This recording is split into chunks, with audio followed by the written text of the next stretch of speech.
Hey, thanks so much for finding the video. Do us a favor. If you haven't done so yet, please subscribe. And be sure to leave your comment. We love to interact.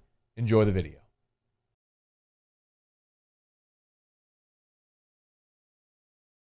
LSU's win over South Carolina on Saturday was just massive. I don't want to overstate it, but I also don't want to understate it. I know South Carolina was an unranked team, and that's not one that people are generally going to put in the pantheon of great LSU wins, along with the 97 Florida game or the 07 Florida game or even the 2012 South Carolina game when those Gamecocks ranked third in the country coming into Baton Rouge, and LSU got a much-needed win after the hammer and nail loss.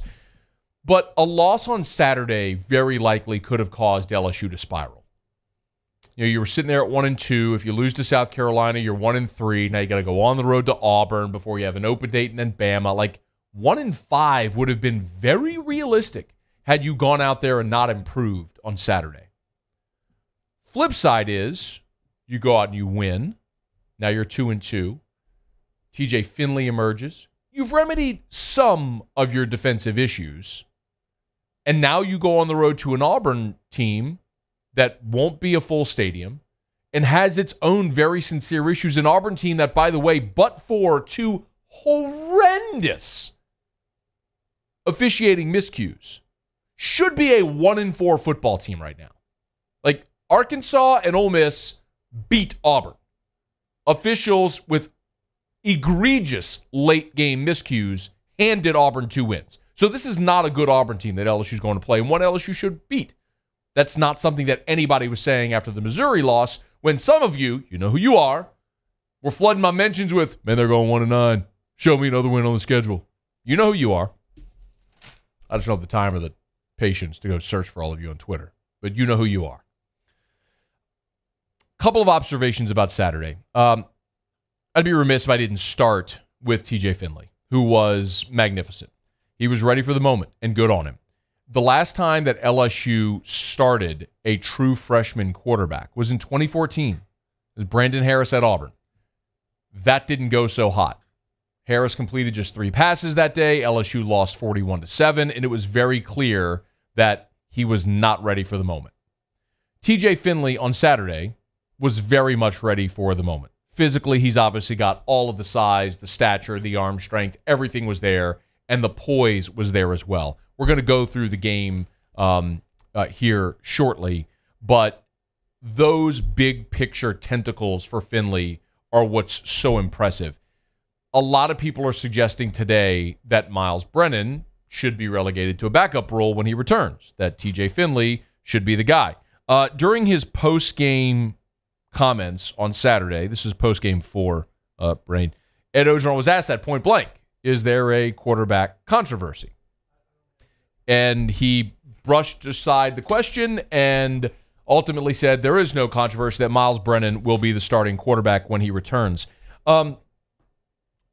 I'm actually okay with Ed Orgeron saying that, because I don't think we can draw sweeping conclusions from one game.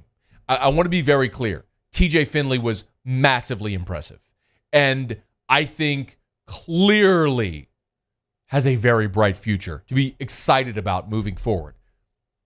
But what if Finley starts on the road against Auburn this week and it goes like Brandon Harris's Auburn start did?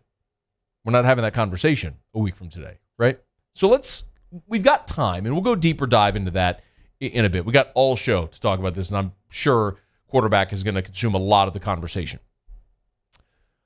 A couple of other things. Coming out of the Missouri game, there were several things we wanted to see fixed. People talked about the goal line. Well, first drive of the game, beautiful drive. You end up in a goal-to-go situation. Instead of being in the shotgun, you're under center, and your 6'6" quarterback plows into the end zone. Check, you fix that one. John Emery, after the dominant performance against Vanderbilt, he had 2 carries for 7 yards against Missouri. Everyone said, where's John Emery? Orgeron said all this week, we got to get John Emery involved. Bingo, you did. 18 rushes for John Emery in the ball game for 88 yards. His long was only 14, so it wasn't like that was all one big chunk play. He was chewing up yardage throughout the game and is very clearly your best back. How about Ty Davis-Price? 22 rushes for 135. A lot of that was in the second half as LSU was salting away the game, including his long of 35. But all things considered, LSU established the line of scrimmage, and they got Ty Davis-Price and John Emery involved in the rushing game, which was great to see.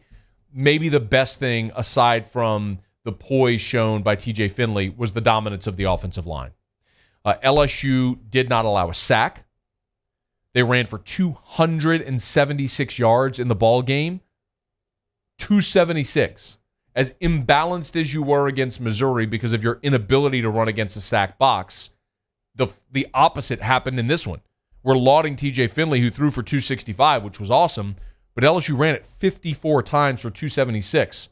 21 passes, 54 rushing attempts, which, by the way, is exactly how it should have played out. The offensive line in the running game supported the young quarterback, which was great to see.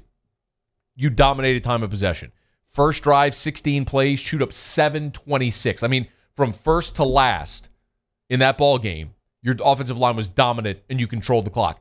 First possession, 16 plays, ate up 7 minutes and 26 seconds. The final drive of the game, 11 plays, you chewed up the final 7:39. You got the ball with just under 8 minutes to play and never gave it back to them.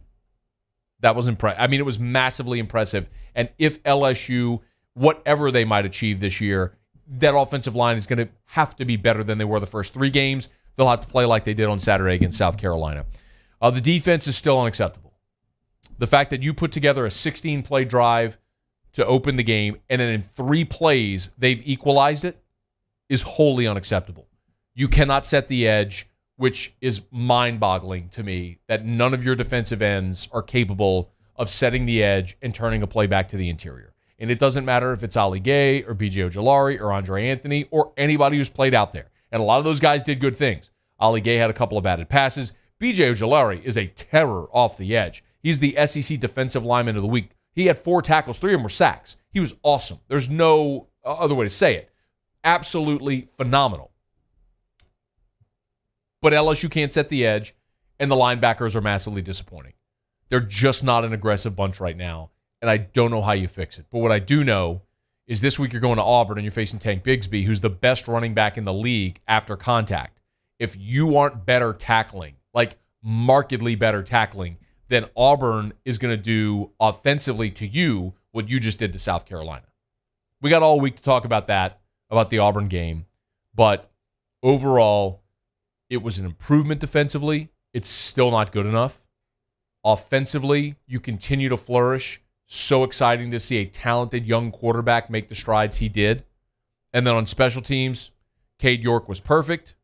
7 of 7 on PATs. He made his only field goal attempt. And Trey Palmer returned a kickoff for a touchdown, which was so much fun to watch. So it was far from a perfect outing for LSU, I think, as Ed Orgeron said.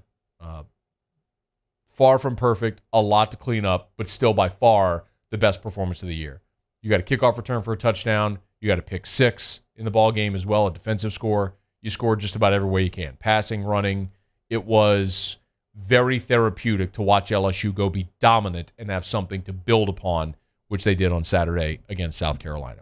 Hey, thanks so much for watching. Please leave your comments. I love to interact, and be sure to hit the red subscribe button below.